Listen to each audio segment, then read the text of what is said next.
मिथुन राशीसाठी 1 ते 30 सप्टेंबर या महिन्याचे भविष्य काय असेल, मिथुन राशीला हा महिना काय फळ देणार हे सविस्तर जाणून घ्या। मिथुन राशीचे स्वामी बुध आहेत। बुध तुमच्या 3ऱ्या घरात सूर्यासोबत विराजमान आहेत, तर तुमच्या पहिल्या घरात आहेत मंगळ, 4थ्या घरात शुक्र व केतू, 9व्या घरात शनी, 10व्या घरात राहू आणि 12व्या घरात गुरु विराजमान आहेत। तर या महिन्यात मिथुन राशीच्या व्यक्तींचे आरोग्य 23 सप्टेंबर नंतर चांगले असेल। त्यावेळी तुम्हाला एखाद्या जुन्या आजारातून आराम मिळेल। तुमचा थकवा, क्षीण सर्व काही दूर होईल। पण 23 सप्टेंबर अगोदर तुम्हाला काळजी घ्यावी लागेल। तुम्हाला ॲलर्जी, प्रवासामुळे थकवा जाणवू शकतो। मिथुन राशीच्या विद्यार्थ्यांना हा महिना 18 सप्टेंबर नंतर अतिउत्तम फळ देईल। तुमची जर एखादी परीक्षा असेल तर ती सहज पूर्ण कराल। 18 सप्टेंबर अगोदर केतू शुक्रासोबत असल्यामुळे तुम्ही केलेला अभ्यास विसराल। तुमच्या अभ्यासात मन लागणार नाही। मिथुन राशीच्या प्रेमजीवनात त्या महिन्यात चांगले दिवस पाहायला मिळतील। पण 15 सप्टेंबर अगोदर तुमच्या छोट्या छोट्या गोष्टींवरून नाराजी, वाद, गैरसमज होऊ शकतात। 15 सप्टेंबर नंतर तुमचे प्रेमजीवन सुखी होईल।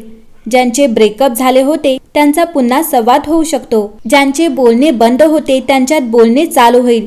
मिथुन राशींच्या वैवाहिक जोड्यांनी थोडी काळजी घ्यावी लागेल। तुमच्या जोडीदाराच्या आरोग्यात बिघाड होऊ शकतो। जोडीदाराच्या करिअरमध्ये काही अडथळे येण्याची शक्यता आहे, त्यामुळे याचा थोडाफार परिणाम वैवाहिक जीवनावर होऊ शकतो। मिथुन राशीच्या व्यक्तींना या महिन्यात भाग्याची साथ मिळेल। तुम्ही शुभकार्य, गुंतवणूक, महत्त्वाचे निर्णय, नवीन कामाची सुरुवात करू शकता। मिथुन राशीच्या व्यक्तींचे करिअरमध्ये कामात लक्ष लागणार नाही। वरिष्ठांची नाराजी सहन करावी लागू शकते। कामात असंतुष्टी लाभेल, कारण राहू 10व्या घरात असल्याने तुमच्या कामात कमी काढली जाईल। मिथुन राशीच्या व्यापाऱ्यांना हा महिना 23 सप्टेंबर पर्यंत चिंता प्रवास देणार आहे। त्यानंतर चांगली प्रगती होईल। प्रेम संबंधासाठी हा महिना अनुकूल असू शकतो। विशेषतः महिन्याचा उत्तरार्धात अधिक अनुकूल असेल। वैवाहिक संबंधांमध्ये तुम्हाला काही समस्यांना सामोरे जावे लागू शकते। तुमची आक्रमकता तुमच्या नातेसंबंधावर हानिकारक असू शकते, त्यामुळे तुम्हाला अत्यंत सावधानी बाळगावी लागेल। विद्यार्थ्यांसाठी महिना मध्यम राहील, परंतु तुम्ही तुमच्या मेहनतीने तुमचा उद्याचा काळ सुधारू शकाल की नाही, तुमच्या अभ्यासात चांगले परिणाम मिळू शकतील की नाही हे तुमच्या अभ्यासावर अवलंबून आहे। करिअरच्या दृष्टिकोनातून हा महिना मध्यम फलदायी ठरण्याची शक्यता आहे। राहू महाराज संपूर्ण महिनाभर दशमात राहणार आहेत, जसे की तुम्हाला प्रत्येक काम नवीन शॉर्टकटमध्ये करायला आवडेल, म्हणून सरळ मार्गाचा अवलंब करा। कठोर परिश्रम करा आणि मनापासून काम करा। विनाकारण कोणाबद्दल वाईट बोलू नका आणि कोणाशीही कठोरपणे बोलू नका आणि इतरांच्या कामात ढवळाढवळ टाळा। असे केल्याने नोकरीत चांगले परिणाम मिळू शकतात। 10व्या घराचा स्वामी महिनाभर 12व्या भावात राहील, त्यामुळे लांबचे प्रवास किंवा कामानिमित्त परदेशात जाण्याची शक्यता आहे।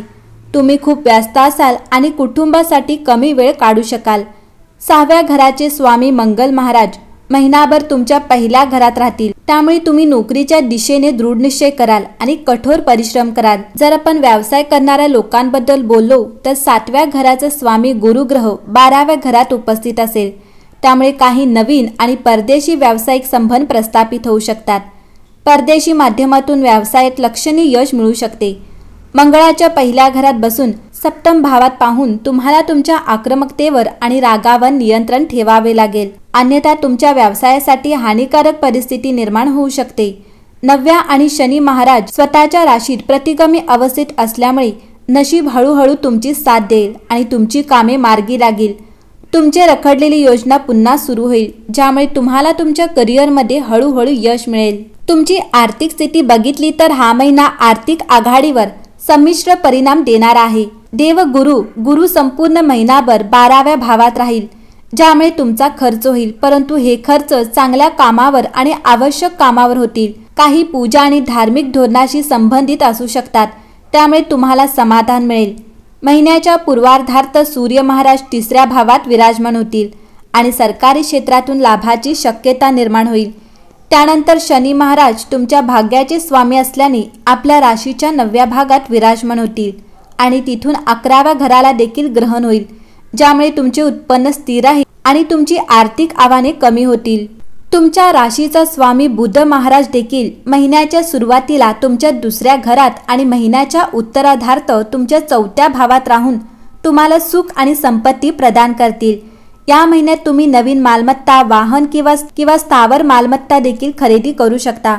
परदेशातूनही व्यवसायात नफा मिळण्याची शक्यता आहे आणि तुम्हाला हवे असल्यास महिन्याच्या उत्तरार्धात चांगला सल्ला घेऊन तुम्ही शेअर बाजारातही गुंतवणूक करू शकता। जर तुम्ही प्रेम संबंधात असाल तर हा महिना तुम्हाला चांगले यश देऊ शकेल।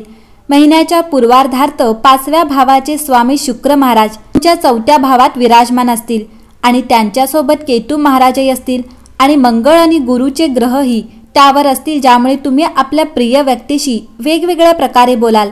तुम्ही त्यांच्यासाठी काहीही कराल आणि त्याच्याबद्दल तुमच्या मनात अनेक प्रकारचे विचार निर्माण होतील, ज्यामध्ये काही चांगले आणि वाईट विचार असू शकतात। तुम्ही तुमच्या विचारांवर नियंत्रण ठेवण्याचा प्रयत्न करा आणि तुमच्या प्रेमाला महत्त्व द्या। यानंतर 18 सप्टेंबर पासून शुक्र तुळ राशीच्या 5व्या घरात प्रवेश करेल आणि तुमचे प्रेमसंबंध अधिक दृढ करेल। तुमच्या नात्यात स्वच्छंदता वाढेल। तुमच्या दोघांमधील परस्पर समन्वय अधिक चांगला होईल। जिव्हाळ्याचे संबंध वाढतील। तुम्ही तुमच्या नात्याबद्दल अधिक सजग असाल। तर या महिन्यात तुम्हाला खूप सावधगिरी बाळगणे आवश्यक आहे, कारण संपूर्ण महिनाभर उग्र स्वभावाचे मंगळ महाराज मिथुन राशीच्या 1ल्या घरात असतील आणि तिथून तुमच्या 7व्या घराकडे लक्ष देतील, जे तुम्हाला कौटुंबिक समस्यांपासून वाचवेल। तर तुमच्या आणि तुमच्या जोडीदारामध्ये वाढ होऊ शकतात। एकमेकांकडून टोमणे घेण्याची प्रवृत्ती वाढेल आणि तुम्ही अधिक आक्रमक आणि रागाने बोलाल, जे तुमच्या नात्यासाठी हानिकारक असेल। या काळात तुमचा जीवनसाथी काहीसा धार्मिक बनू शकतो आणि घरी पूजा आयोजित करू शकतो। यामध्ये तुम्ही त्यांच्यासोबत सहभागी व्हावे आणि त्यांची कामे समजून घेऊन त्यांना मदत करावी। वेळ काढा आणि त्यांच्या भावनांबद्दल त्यांच्याशी बोला। रागावर नियंत्रण ठेवा। गोड बोलून तुम्ही तुमचे नाते सांभाळू शकता। हा महिना कुटुंबातील काही उलटापुलटीसह परस्पर प्रेम वाढवत राहील। महिन्याच्या सुरुवातीला बुध 2ऱ्या भावात स्थित असेल, जो तुमचे कुटुंब एकत्र आणण्यात महत्त्वाची भूमिका बजावेल आणि तुम्हाला तुमच्या कुटुंबाची काळजी घ्यायची इच्छा असेल। यामुळे कौटुंबिक जीवनात आनंद मिळेल आणि तुम्ही तुमच्या नातेसंबंधाबाबत सतर्क राहाल। या महिन्यात मिथुन राशीच्या लोकांनी दररोज श्री रामरक्षा स्तोत्राचे पठण करावे। तुमच्या राशीचे स्वामी श्री बुद्धदेव यांच्या बीजमंत्राचा नियमित जप करणे तुमच्यासाठी खूप फायदेशीर ठरेल। शुक्रवारी स्फटिक जपमाळेने देवी महालक्ष्मीच्या कोणत्याही मंत्राचा किमान 108 वेळा जप करा। शनिवारी संध्याकाळी पिंपळाच्या झाडाखाली मोहरीच्या तेलाचा दिवा लावा, पण झाडापासून दूर ठेवा।